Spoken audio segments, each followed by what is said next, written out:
In the lead up to the next chapter of the Godzilla franchise, I'm pretty sure you still don't know everything you need to know about our favorite radioactive kaiju. So, we here at Top 5 Best figured we'd get you up to date with the goings-on by giving you several fascinating facts about our good old friend Godzilla. With that said though, we have a lot of ground to cover. So, with all that said and done, let's begin, shall we? You all have no idea how long I've been waiting to make a video like this. I am so ready! Number 20. We all assume that since Godzilla's form is predominantly reptilian, he originated from some sort of reptilian animal. Now, if you do look at the 1998 film as a basis, he was originally a marine iguana. But we're not doing that because that movie is wrong. His origin, however, was never reptilian, at least when it came to his name. His name is actually an amalgamation of gorira, the Japanese word for gorilla, and kujira, the Japanese word for whale. Number 19. Godzilla movies, especially the old Japanesey ones, are campy at best. But behind all the overt campiness, there is currently a deep commentary, particularly on the bombings of Hiroshima and Nagasaki, which incidentally happened 9 years before the first movie was released. In the original 1954 movie, Godzilla was a clear metaphor for the atomic bomb. The design of his skin was intentionally done to mimic the keloid scar tissue worn by many Hiroshima and Nagasaki survivors, and a famous scene in the movie depicted Godzilla attacking a fishing boat was inspired by real events. This all happened about 8 months before the movie's release. A tuna fishing boat drifted into fallout from an American atomic bomb test, subjecting the crew to severe radiation poisoning. Number 18. Godzilla is undoubtedly one of the most iconic movie monsters of all time, if not the most, thanks in part to his equally iconic roar. Prior to the development of modern digital sound effects, the filmmakers had to think of a way to give the giant monster a voice. They did so by rubbing a pine tar covered leather glove up and down the strings of a double bass.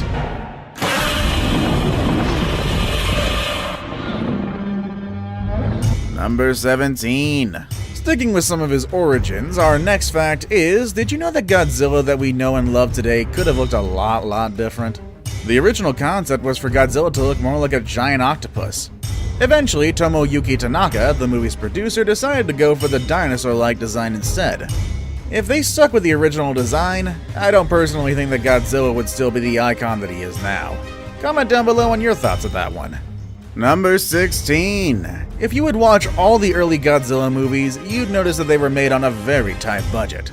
Well, they were on a tight budget, and a whole lot of penny pinching had to be done in order to finish the movies.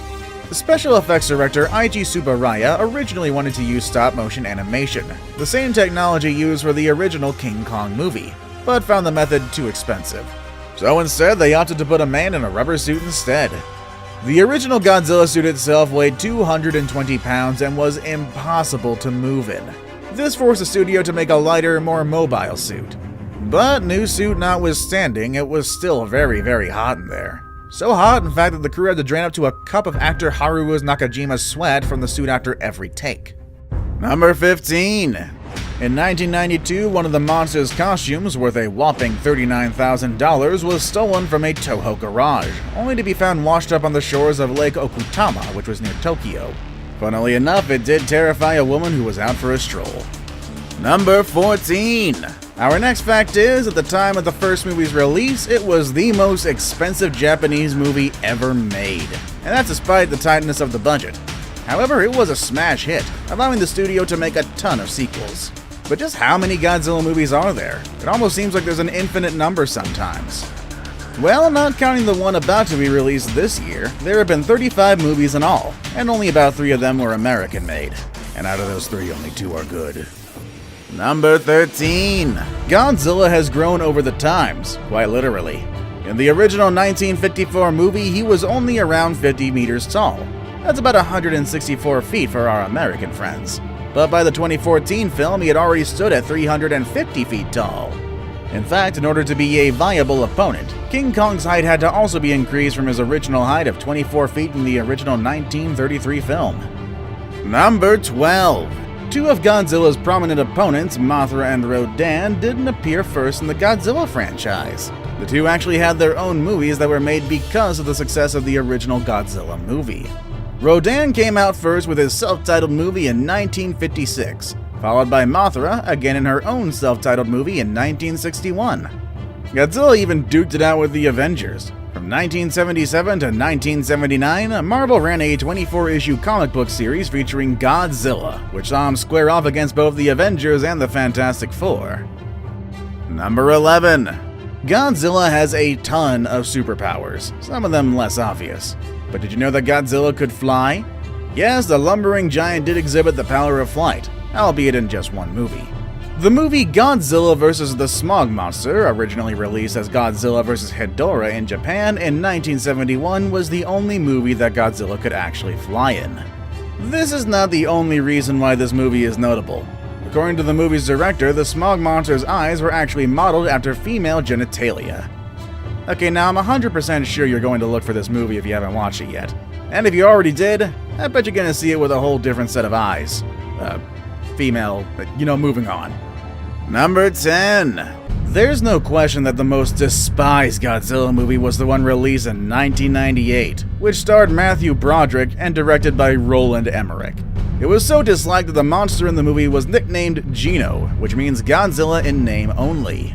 Even Toho, the Japanese studio behind the Godzilla franchise, hated the 1998 movie so much that they included the American version of the monster in 2004's Godzilla Final Wars. That might sound nice, but they did rename him Zilla, and he was also beaten by the real Godzilla in a mere 20 seconds, making it the shortest battle in Godzilla history. That's not all the abuse that poor Gino gets, though. In the movie Godzilla, Mothra, and King Ghidorah, All-Out Monsters Attack, released in 2001, the Japanese military references a monster that wreaked havoc in New York that Americans thought was Godzilla, but it actually wasn't. Number 9. Godzilla's appeal and worldwide fame is undeniable. In fact, he is one of only 15 fictional characters who have ever been given a star in the Hollywood Walk of Fame. Deservedly, I might add. He was even given a Lifetime Achievement Award at the 1996 MTV Movie Awards. He was even presented to him by no other than Patrick Stewart himself. No word yet on whether he's in line for an Oscar, though. But with that fame, of course, comes endorsement deals. He's already shilled for Dr. Pepper and Snickers, and he also played a pickup game with Charles Barkley for a Nike ad in 1992. Toho is also fiercely protective of the Godzilla character, so when Subway used Godzilla without license or permission in one of their ads, they really sued. They even sued Warner Brothers when they used Godzilla for a cameo in Pee-wee's Big Adventure. That one was settled out of court for an undisclosed sum, though. Number 8. Need more proof of Godzilla's fame? Here's probably the best proof of them all. Somehow, word of Godzilla and the success of its movies reached the ears of a certain dictator of a certain hermit kingdom. Yes, the late Kim Jong-il was so fascinated by the King of Monsters he had to have one of his own. But rather than utilizing the resources, he actually had a well-respected director kidnapped and taken to North Korea. The reason? Kim had to make North Korea's own Godzilla movie, Pulgasari. But unlike Godzilla, no sequels were ever made of Pulgasari, probably because it bombed at the theaters, or he had to release the kidnapped director. Either or. Number 7. It's obvious that Godzilla was modeled after a dinosaur. However, did you know that there is a real dinosaur named after the King of Monsters? The Gojirasaurus was a carnivorous biped that existed in the US during the Triassic period. It was named, of course, in honor of Godzilla. However, there is an ongoing debate whether Gojirasaurus is a unique species of dinosaur itself, or a specimen of an already known species of dinosaur, the Coelophysis. Number 6. Keeping it within things being named after Godzilla, a person was also given this prestigious nickname. Japanese baseball star Hideki Matsui was nicknamed Godzilla early in his career. People started calling Hideki Godzilla back in his high school days, both because of his monstrous hitting prowess and a bad case of teenage acne. The acne went away, but the nickname stuck. In 2009, he helped the New York Yankees bring home their 27th championship and was named World Series MVP for his efforts. But you know what's even cooler? The fact that Matsui made a brief cameo in the 2002 film Godzilla Against Mechagodzilla. That's coming full circle right there. Number 5. Dinosaurs and famous athletes being named after the King of Monsters is one thing. Naming a church after him is going a little too far. I mean, the Church of God in Zela, Washington already existed way before the titular monster, but that didn't stop the church and its congregation from making full use of the coincidental similarity in its name. For starters, the church has started to identify itself as the Church of Godzilla in all written medium, but they didn't stop there. Just behind the church, they erected a steel wireframe likeness of Godzilla holding a cross and a sign. Number 4. Of course, an icon such as Godzilla isn't only honored in the United States. He is equally revered, if not more so, in his home country of Japan. Godzilla's likeness stands guard outside the Hibiya Chanter building in Tokyo. The statue is 8.2 feet tall, excluding the platform. When this thing went up in 2018, it replaced an earlier Godzilla sculpture that had been a local landmark since 1995. There's also a 3-story Godzilla that doubles as a slide in Kurihama Flower Park. Number 3. Although most of the Godzilla movies are generally campy, some of them have sparked a lot of controversy, particularly the 1991 film Godzilla vs. King Ghidorah, which was condemned as anti-American by some Western viewers. A scene of particular contention took place during the Pacific Theater of World War II and showed a troop of US soldiers being massacred at the hands of a giant dinosaur as their Japanese adversaries look on in relief. It's a bit iffy, but hey, what you gonna do? Number 2. One Godzilla movie was actually supposed to be a King Kong movie. In the 1960s, Toho developed a story about King Kong fighting a massive lobster named Ibra. Eventually, the studio's American partners decided they didn't like this concept, so Toho converted the basic premise into a new Godzilla adventure. Before we move on, do me a favor. My analytics show that only about 15% of you watching are actually subscribed. Come on guys, what's up with that? Number 1. Godzilla is so entrenched in pop culture that there are a lot of references to him in TV and in movies. A particularly hilarious one happened in the Lost World Jurassic Park. During the climax of the movie, an irate T-Rex terrorizes San Diego. At one point in the carnage, a few Japanese tourists can be seen running for their lives. One of them shouts, in Japanese of course, "I left Japan to get away from this." References. Now you're a veritable Godzilla expert. Do you know of any Godzilla facts that we miss? Let us know down below in the comments. Also, make sure to check out the channel's other amazing videos. Also, let us know what team you are, Team Kong or Team Godzilla. As always, thank you all for watching, and I'll see you all next time. Later, everybody!